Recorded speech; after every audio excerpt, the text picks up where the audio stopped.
Hello guys, welcome to Veena online classes. आज हम पढ़ेंगे क्लास 10 का मैथ्स। आज हम करने वाले हैं एक्सरसाइज 3.1 का इंट्रोडक्शन, और आज जो है हमारे चैप्टर नंबर 3 का सेकंड लेक्चर है ना। लास्ट लेक्चर में हमने आपको स्टैंडर्ड फॉर्म कैसा होता है वो बताया, और लीनियर इक्वेशंस कैसे फॉर्म करते हैं, है ना। Linear equation in two variables जो है वो कैसे फॉर्म करते हैं थियोरी को पढ़ के, वो हमने सीख लिया था। आज हम करने वाले हैं ग्राफिकल मैथड। ओके, तो ग्राफिकल मेथड हम करेंगे यूनिक सॉल्यूशन के लिए, इनफाइनाइटली मैनी सॉल्यूशंस के लिए, और नो सॉल्यूशन के लिए। ठीक है, तो आज के हमारा जो टॉपिक है ये ग्राफिकल मेथड रहेगा।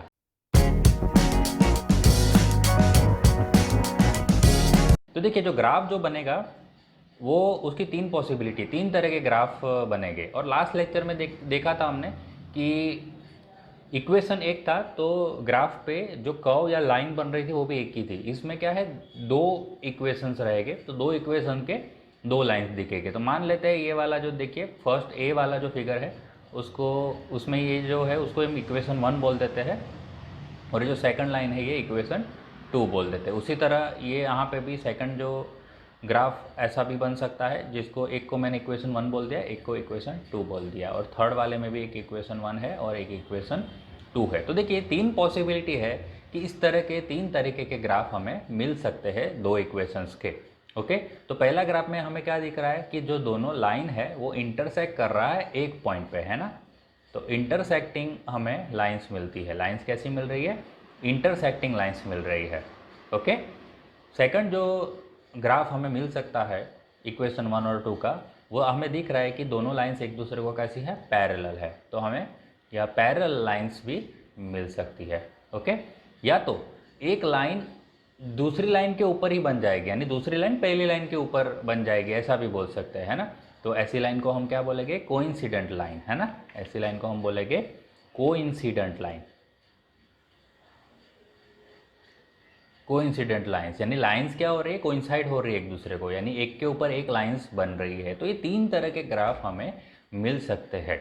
ओके, तो देखिए फर्स्ट जो इंटरसेक्टिंग लाइन अगर आएगा, इंटरसेक्टिंग होगी लाइंस, तो उसका हमें यूनिक सॉल्यूशन मिलेगा, यानी जो सॉल्यूशन मिलेगा वो सिंगल सॉल्यूशन मिलेगा, एक ही सॉल्यूशन मिलेगा। अगर लाइंस पैरेलल होगी तो वो कभी इंटरसेक्ट ही नहीं होगे, और इंटरसेक्ट नहीं होगे तो उसके सॉल्यूशंस हमें मिलेगा ही नहीं, है ना। तो नो सॉल्यूशन। ओके, और जो थर्ड है उसमें क्या रहेगा, एक लाइन एक के ऊपर एक है, तो हर एक पॉइंट इंटरसेक्ट हो रहा है, हर एक पॉइंट इंटरसेक्ट कर रहा है, यानी हर एक पॉइंट उसका सॉल्यूशन है। और ऐसे कितने पॉइंट्स मिलेंगे, तो इन्फाइनाइट सॉल्यूशंस मिल सकते हैं ना, ऐसे इन्फाइनाइट पॉइंट्स हो गए इसलिए, है ना।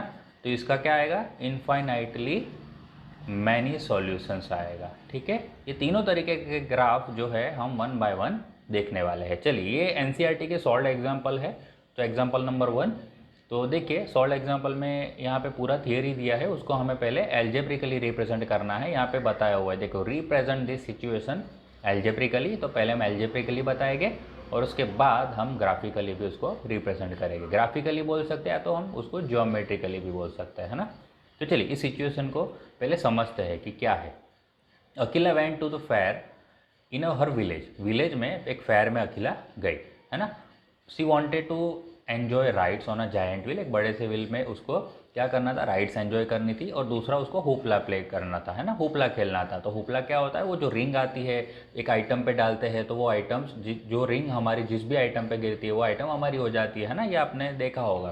तो ये हुपला बोलते हैं उस गेम को। ठीक है, तो उसको राइड्स करना था जायंट व्हील पे, और दूसरा उसको हुपला खेलना था। ठीक है, तो number of times she played hoopla जो है वो हाफ है, is half the number of rides she had on the giant wheel. तो जितनी भी बार वो जायंट व्हील पे राइड करती है, जितनी भी बार, उसके हाफ टाइम्स वो क्या कर रही है, हुपला खेल रही है ना। तो इसको सबसे पहले हम रिप्रेजेंट कर लेते हैं। तो सबसे पहले हमें एक्स और वाई एज्यूम करना पड़ेगा। ठीक है, तो number of rides Akila had, number of rides Akila had, उसको हम क्या मान लेते हैं, एक्स मान लेते हैं कि अकीला ने जो राइड्स करी कितनी बार करी, एक्स बार करी।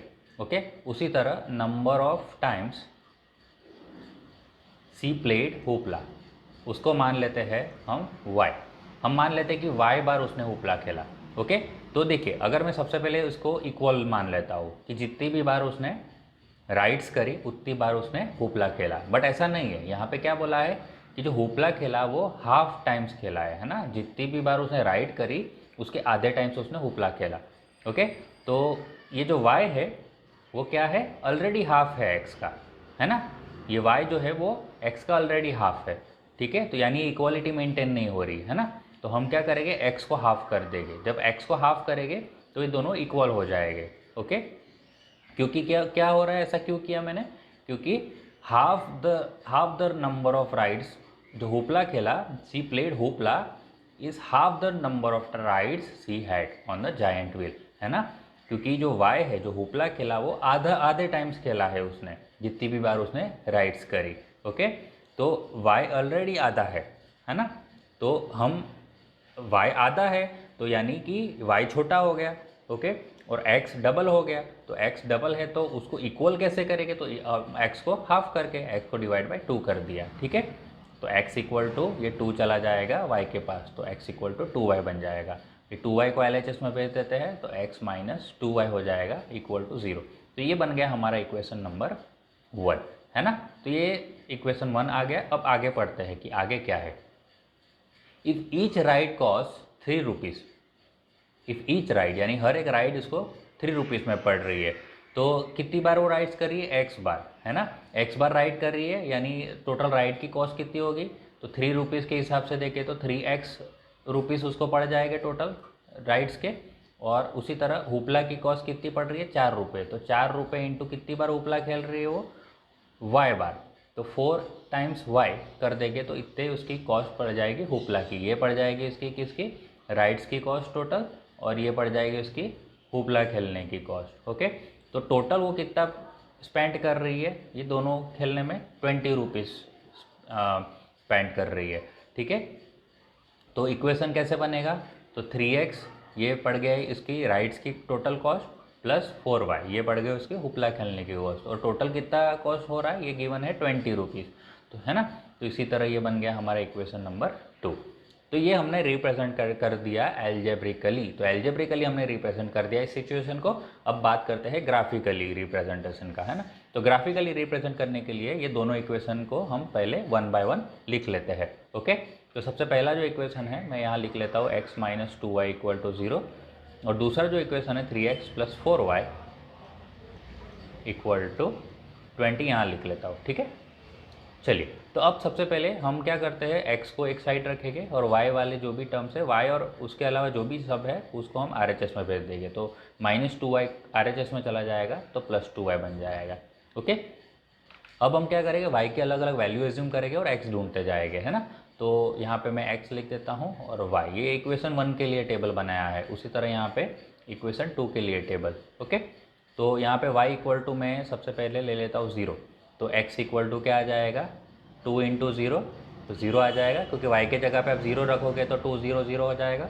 अगर y इज इक्वल टू 1 लेता हूँ तो x इक्वल टू क्या बन जाएगा, 2 टाइम्स 1, तो 2 हो जाएगा। चलिए देखिए यहाँ पे y 0 लिया मैंने तो x 0 आया, y 1 लिया तो x क्या आया, 2 आया। उसी तरह अगर y इक्वल टू मैं 2 ले लेता हूँ तो x इक्वल टू क्या बन जाएगा, 2 2 ज़ा 4 बन जाएगा, है ना। जब y 2 लिया तो x आया 4। चलिए अब सेकंड इक्वेशन देखते हैं। 3 पॉइंट काफ़ी है ना ग्राफ को ड्रॉ करने के लिए, क्योंकि ये क्या लीनियर है, लीनियर ग्राफ में स्ट्रेट लाइन बनती है, तो स्ट्रेट लाइन बनाने के लिए 3 पॉइंट बहुत ही काफ़ी है। ओके, चलिए इसको हम x को LHS में रखेंगे, बाकी सब कुछ हम RHS में भेजते जाएंगे। तो चलिए 3x इक्वल टू ये 4y भेजते हैं सबसे पहले, तो 20 माइनस 4y बन जाएगा। अब 3 भेजते हैं RHS में, तो 3 डिवाइड में चला जाएगा किसके, 20 माइनस 4y के डिवाइड में चला जाएगा। चलिए अब y इक्वल टू क्या लेते हैं, अगर मैं 0 लेता हूँ y इक्वल टू, तो 4 इंटू 0 0 हो जाएगा, और ये 0 हो जाएगा तो 20 डिवाइड बाई 3, तो 20 डिवाइड बाई 3 जो है वो पॉइंट में आंसर आएगा, तो 0 नहीं लूँगा मैं, 1 लेके देखता हूँ। 4 इंटू 1 4 हो जाएगा, 20 माइनस 4 16, 16 डिवाइड बाई 3 भी पॉइंट में आंसर आएगा, तो 1 भी नहीं ले गए, है ना। 2 लेके देखते हैं, तो 2 में क्या होगा, 4 2 ज़ा 8 हो जाएगा, 20 माइनस 8 12, और 12 डिवाइड बाई 3 पॉसिबल है। ओके, तो मैं 2 लेके देखता हूँ, y इक्वल टू 2 ले लेता हूँ, ठीक है। तो y इक्वल टू 2 लेने से x कितना आएगा, 20 minus 4 times 2 whole divide by 3, तो 20 माइनस 4 2 ज़ा 8 हो जाएगा डिवाइड बाई 3, तो 12 डिवाइड बाई 3, तो आंसर 4 आएगा, है ना। तो ये आ गया मेरा 4। चलिए अब सेकंड लेते हैं, 3 लेके देखते हैं। तो 3 4 3 12, तो 20 माइनस 12 8 आएगा, तो 8 डिवाइड बाई 3 भी पॉइंट में आंसर आएगा। 4 लेके देखते हैं, 4 भी नहीं काम है। 5 लेके देखते हैं, चलिए 5 ले गए तो क्या हो जाएगा, 4 5 5 4 20, तो 20 माइनस 20 0, तो 0 आंसर आ जाएगा, है ना यहाँ पे। तो देखिए 20 minus 4 times 5 divide by 3, so 20 minus 20 divide by 3, तो 0 आ गया। 0 कब आया, y मैंने 5 लिया तब, है ना। चलिए अब y ज़्यादा नहीं बढ़ाएंगे प्लस में, हम माइनस की तरफ बढ़ जाते हैं। तो माइनस में हम ले लेते हैं, अगर -1 ले लेंगे तो 24 बन जाएगा। ओके, तो 24 भी डिवाइड हो जाएगा, तो -1 ले लेते हैं। चलिए तो x इक्वल टू क्या बन जाएगा, 20 माइनस 4 टाइम्स -1 डिवाइड बाई 3, तो 20 minus minus plus 4 divide by 3, तो 24 डिवाइड बाई 3, तो 8 आंसर आ जाएगा। ठीक है, 8 कब आएगा, जब मैंने y इक्वल टू लिया -1। चलिए इस सिचुएशन को अब ग्राफ पे रिप्रेजेंट करेंगे। चलिए पहला पॉइंट कौन सा है हमारा, 0,0। तो पहले इक्वेशन के लिए हम ग्राफ प्लॉट करते हैं। तो जो पहला पॉइंट है हमारा 0,0, तो 0,0 आएगा, देखिए यहाँ पे आएगा 0,0। फिर 2,1, तो 2x पे और 1 y पे, तो यहाँ पे ये रहा सेकंड पॉइंट। 4,2, तो 4x पे और 2 1 2 ऊपर की तरफ 2। चलिए देखिए ये मिल गया हमारे 3 पॉइंट, और तीनों पॉइंट को हम जोड़ देते हैं, तो ये बन गया हमारी लाइन। तो ये लाइन का नाम क्या है, ये जो लाइन है हमारा, जो इक्वेशन है वो हमारा लाइन का नाम पड़ जाएगा, है ना, x minus 2y equal to 0। तो इसको नाम दे देते हैं x minus 2y equal to 0। चलिए अब सेकंड इक्वेशन को प्लॉट करते हैं। 4,2 4,2 4,2 4 और 2, देखिए इसी पॉइंट के ऊपर आ रहा है। ओके, 4,2 0,5, सो 0 और 5 यहाँ पे ऊपर की तरफ आ रहा है, 0,5 8 -1, वेर इज़ 8 यहाँ पे है और -1 नीचे है, यहाँ पे आ रहा है। चलिए तो ये रहे फर्स्ट सेकंड और थर्ड पॉइंट, ये तीनों पॉइंट को जोड़ देते हैं हम, है ना। आप स्केल से जोड़ना, ठीक है। चलिए ये लाइन का नाम जो है, ये लाइन का नाम है 3x plus 4y equal to 20, 3x plus 4y equal to 20। तो देखिए इसमें जो लाइंस जो बन रही है वो कैसी बन रही है, इंटरसेक्टिंग, है ना। लाइंस क्या हो रही है, इंटरसेक्टिंग, लाइंस आर इंटरसेक्टिंग, है ना। यहाँ पे लाइंस इंटरसेक्टिंग आ रही है, तो यहाँ पे जो सॉल्यूशन कैसा बनेगा, हमें यूनिक सॉल्यूशन मिलेगा, एक सिंगल सॉल्यूशन मिलेगा। तो ये जो पॉइंट आएगा वही सॉल्यूशन आएगा, है ना। तो ये पहला हमारा यूनिक सॉल्यूशन का या तो इंटरसेक्टिंग लाइंस का ग्राफ बन गया है। चलिए सेकंड एग्जांपल देखते हैं, ये भी सॉल्व एग्जांपल है एनसीईआरटी के बुक का, है ना। Romila went to a stationery shop and purchased 2 pencils and 3 erasers for 9 rupees, है ना। ये 2 पेंसिल और 3 इरेजर के उसको 9 रुपीज़ पड़ गए। Her friend Sonali saw the new variety of pencil and erasers with Romila, and she also bought 4 pencils and 6 erasers of the same kind for 18 rupees। तो उसकी फ्रेंड सोनाली ने 4 पेंसिल और 6 eraser खरीदे उसी तरह के, यानी पैसे उसके सेम ही पड़ेंगे। तो टोटल उसको कितने पे करने पड़े, 18 रुपीज़ पे करने पड़े। चलिए तो इसको एल्जेब्रिकली रिप्रेजेंट करना है और ग्राफिकली। तो पहले एल्जेब्रिकली कैसे रिप्रेजेंट करेंगे, तो सबसे पहले हम ले लेते हैं कि द कॉस्ट ऑफ 1 पेंसिल, एक पेंसिल की कॉस्ट हम ले लेते हैं x रुपीज़। ओके, और उसी तरह हम cost of 1 eraser equal to y rupees ले लेते हैं। ओके, अब देखिए उसने रोमिला ने कितनी 2 पेंसिल्स खरीदी, तो 2 पेंसिल्स के कितने पैसे पड़ जाएंगे, 2 पेंसिल्स के कितने रुपए, एक पेंसिल, तो 2 पेंसिल्स के कितने पड़ेंगे, 2x रुपीज़ पड़ जाएंगे, बराबर। प्लस और 3 इरेजर्स खरीदे, तो एक इरेजर का y रुपीज़ है, तो 3 इरेजर के पड़ जाएंगे उसके 3y रुपीज़, है ना, 3y। और टोटल उसका कितना पे करना पड़ रहा है, 9 रुपीज़। तो ये दोनों, ये टोटल कॉस्ट आ गए पेंसिल की और ये टोटल कॉस्ट आ गई इरेजर्स की, और टोटल उसका क्या है, 9, वो गिवन है। तो ये आ गया हमारा इक्वेशन नंबर 1।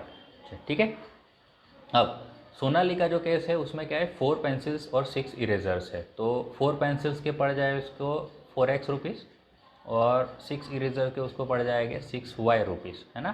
क्योंकि एक पेंसिल का x रुपये है, तो 4 पेंसिल के हो जाएंगे 4x रुपीज़। ओके, और उसी तरह एक इरेज़र के कॉस्ट y रुपीज़ है, तो 6 इरेज़र की कॉस्ट बन जाएगी 6y रुपीज़। ओके, और टोटल वो पे कर रही है 18 रुपीज़। ठीक है, तो ये पड़ गया हमारा इक्वेशन नंबर 2, है ना। अब ये हो गया हमारा एल्जेब्रिकली, और अब ग्राफिकली रिप्रेजेंट करते हैं इसी सेम सिचुएशन को। 2x + 3y, यहाँ लिख लेता हूँ मैं, 2x + 3y = 9 फर्स्ट इक्वेशन, और सेकंड इक्वेशन आ रहा है हमारा 4x + 6y = 18, बराबर। चलिए यहाँ पे x और y ले लेते हैं फर्स्ट इक्वेशन के लिए, और यहाँ सेकंड इक्वेशन के लिए। चलिए अब क्या करेंगे, 2x को यहीं रखेंगे, 3y को भेजेंगे, 9 - 3y, और x = आ जाएगा 9 - 3y, ये 2 जो है डिवाइड में चला जाएगा, ठीक है। उसी तरह यहाँ पे भी 4x = 18 - 6y हो जाएगा, तो x = आ जाएगा 18 - 6y / 4 हो जाएगा। चलिए y = हम ले लेते हैं, सबसे पहले अगर 0 लेते हैं तो 9/2 तो पॉइंट में आंसर आएगा, तो अभी 0 नहीं लेंगे, हम 1 लेके देखते हैं। 1 लेंगे तो 9 - 3 6 हो जाएगा, 6/2 पॉसिबल है, ठीक है। तो y = 1 ले लेते हैं, तो x = आ जाएगा 9 - 3 × 1 / 2, तो 9 - 3 / 2, सो 6 / 2, तो 3 आंसर आया। कब? जब y 1 लिया तो x आया 3। चलिए y = 2 ले लेते हैं, तो 2 तो 6 हो जाएगा, 9 - 6 3, तो 3/2 अभी पॉइंट में आएगा, तो वो नहीं लेते, हम 3 लेके देखते हैं। तो 3 3 से 9, 9 - 9 0, तो 0 भी चलेगा, है ना, तो 3 ले लेते हैं। तो x = 9 - 3 × 0 / 2, तो 9 सॉरी यहाँ पे 3 लेना है ना, 3 लेना है, तो 3 3 9, 9 - 9 0, तो 0, ओके। तो x 0 आ गया, कब? जब मैंने y लिया 3। चलिए 4 की तरफ नहीं जाएंगे, हम माइनस की तरफ जाएंगे। अगर मैं -1 लेता हूँ तो -3 - 1 प्लस हो जाएगा, +3, तो 9 + 3 12, और 12 / 2 पॉसिबल है ना, तो मैं -1 लेता हूँ y। तो x = 9 - 3 - 1 / 2, तो 9 +3 हो जाएगा, /2, तो 12 / 2, सो 6 आंसर आ गया जब मैंने y लिया -1। चलिए अब दूसरा जो है यहाँ पे हम ले लेते हैं y = 0 ले लेंगे, तो 18 / 4 पॉइंट में आंसर आएगा। चलिए 0 नहीं लेते, 1 लेते हैं, तो 1 पॉसिबल लग रहा है, तो x = 18 - 6 1 ज़ा, तो 18 - 6 / 4, सो 12 / 4, यानी 3 आंसर आ रहा है जब मैंने 1 लिया तब। 2 ले लेते हैं, तो 2 लेंगे तो 12, और 18 - 12 6 हो जाएगा, 6 / 4 भी चलेगा वैसे तो। चलिए 2 ले लेते हैं, ओके। तो x = 18 - 6 × 2 / 4, ओके। तो 18 - 12 / 4, सो 6 / 4, तो 3 और 2, तो दिस इज़ 1.5, ओके, 1.5। सो 1.5 आया जब मैंने 2 लिया। -1 ले लेते हैं, y = -1, तो x = 18 - 6 - y -1 / 4, सो 18 + 6 / 4, तो 24 / 4,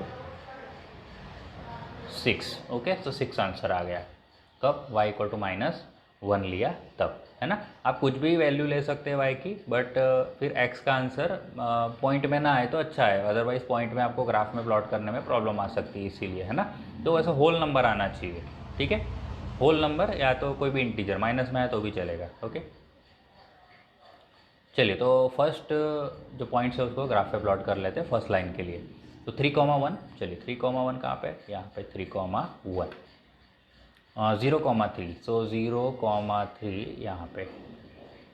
6, -1, तो 6 और -1 है यहाँ पे। चलिए दिख रहे एक ही लाइन में, ये पॉइंट्स सारे एक ही लाइन में आ रहे हैं, तो ये बन गया हमारा फर्स्ट इक्वेशन, 2x + 3y = 9। जो सेकंड है इक्वेशन उसको हम रिप्रेजेंट करेंगे, तो पॉइंट्स है 3,1, तो पहला पॉइंट है 3,1, यहाँ पे ये रहा 3,1, 1.5, 2, 1.5 कहाँ पे? यहाँ पे 1.5, 2, तो समथिंग इसी के ऊपर ही है। 6 कॉमा -1, तो 6 कॉमा -1 यहाँ ये रहा। तो देखिए ये यहाँ पे ये जो दूसरी लाइन बन रही है वो इसी लाइन के ऊपर ही बन रही है ना। मैं इसका कलर चेंज कर देता हूँ ताकि समझ आए। ब्लू कलर ले लेते चलिए। तो ये सेकंड जो लाइन है ये इसी के ऊपर बन रही है, ठीक है। तो और ये जो ब्लू लाइन का जो नाम है वो है 4x + 6y = 18, बराबर। तो देखिए ये जो लाइन आई हमारी कैसी आई, कोइंसिडेंट लाइन आई, है ना। कैसी लाइन आई, कोइंसिडेंट लाइन आई, कोइंसिडेंट लाइंस। तो यहाँ पे सॉल्यूशंस क्या है, तो यहाँ इन्फाइनाइटली मैनी सॉल्यूशंस, हर एक पॉइंट सॉल्यूशंस है। ओके, इसका आंसर क्या आएगा, इन्फाइनाइटली मैनी सॉल्यूशंस, ठीक है। तो चलिए फर्स्ट जो हमने ग्राफ देखा था यूनिक सॉल्यूशंस के लिए देखा था, है ना। देखिए इंटरसेक्ट हो रहा था एक पॉइंट पे, यहाँ पे एक लाइन बनी, उसी के ऊपर दूसरी लाइन बन गई है, जो कोइंसिडेंट लाइन बन गई। अब थर्ड एक एग्जांपल लास्ट देख लेते हैं जो एनसीईआरटी का सॉल्व एग्जांपल है। तो देखिए 2 rails are represented by the equations. यहाँ पे डायरेक्ट इक्वेशन दे दिया इस बार, है ना। पहला इक्वेशन ये रहा x + 2y - 4 और दूसरा इक्वेशन रहा 2x + 4y - 12। ओके, तो पहला इक्वेशन हम ले लेते हैं यहाँ पे x + 2y - 4 = 0। तो x + 2y - 4 भेज देते हैं पहले, तो +4 बन जाएगा RHS में जाएगा तो, और x = 4 - 2y आ जाएगा। और सेकंड इक्वेशन हम ले लेते हैं 2x + 4y - 12 = 0। सो 2x + 4y - 12 जाएगा RHS में, तो +12 बन जाएगा। तो 2x = आ जाएगा 12, ये 4y इस तरफ आए तो -4y, और x = आ जाएगा 12 - 4y / 2। चलिए तो x = हम ले लेते हैं यहाँ पे 4 - 2y, और इस केस में सेकंड केस में x = ले लेते हैं 12 - 4y / 2, है ना। अगर डिवाइड बाई 2 देके कर लेते हैं तो 6 - 2y बन जाएगा, ठीक है। तो ये भी चलेगा। चलिए इसमें x और y लिख लेते हैं, यहाँ पे x और y लिख लेते हैं, है ना। तो y = सबसे पहले हम 0 ले लेते हैं, तो x = बन जाएगा 4 - 2 0, तो बन जाएगा 4 - 0 = 4। तो 0 लिया तो 4 आंसर आ गया। चलिए y = मैं 1 ले लेता हूँ, तो x = 4 - 2 × 1, 4 - 2 = 2 आ गया, है ना। 2 आ गया कब, जब y मैंने 1 लिया। और 2 ले लेता हूँ, y = 2 लिया, तो x = आएगा 4 - 2 × 2, तो 4 - 4 हो जाएगा 0। तो 0 आ गया कब, y = मैंने 2 लिया। इस केस में देखते हैं x = y = लेना है ना। सबसे पहले y = 0 ले लेते हैं, तो x = बन जाएगा 6 - 2 × 0, तो 6 ही आएगा कब, जब y मैंने 0 लिया। 1 ले लेते हैं, तो x = 6 - 2 × 1, 6 - 2, तो 4 आ गया। 4 कब आया, जब मैंने 1 लिया। चलिए 2 ले लेते हैं, तो x = 6 - 2 × 2, सो 6 - 4, तो 2, तो 2 लिया तो 2 आया। ओके, चलिए अब इसको ग्राफ पे प्लॉट कर लेते हैं। सबसे पहले इक्वेशन को 4, 0, वेयर इज़ 4, 0, यहाँ पे ये रहा 4, 0, 2, 1, कहाँ है 2, 1, यहाँ 2 और 1, यहाँ पे 0, 2, सो 0 एंड 2। चलिए एक ही लाइन में आ रहे हैं सब, लाइन बना लेंगे, तीनों पॉइंट को जोड़ देंगे।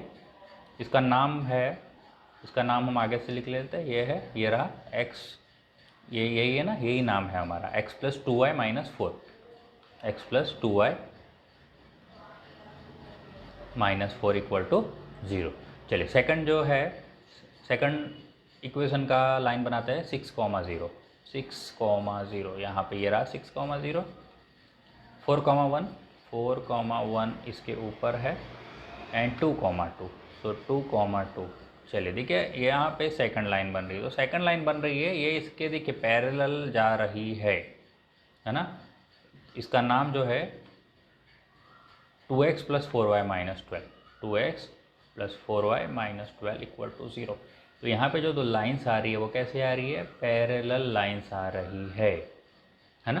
तो पैरेलल लाइंस है तो पैरेलल लाइंस कभी भी वो इंटरसेक्ट होगी कि नहीं, कितने भी आगे जाएगी तो इंटरसेक्ट होगी नहीं, तो सॉल्यूशन इसका आएगा भी नहीं। तो इसका जो सॉल्यूशन क्या आएगा, नो सॉल्यूशन, है ना, इसका कोई सॉल्यूशन है ही नहीं, है ना। तो आई होप आज का लेक्चर आपको अच्छे से समझ आ गया होगा। आपको कुछ अगर डाउट है तो आप कमेंट बॉक्स में लिख के मुझे पूछ सकते हो, मैं जल्दी ही ट्राई करूँगा कि उसका रिप्लाई करूँ, है ना। तो अब मिलेंगे नेक्स्ट वीडियो में। थैंक यू, जय हिंद।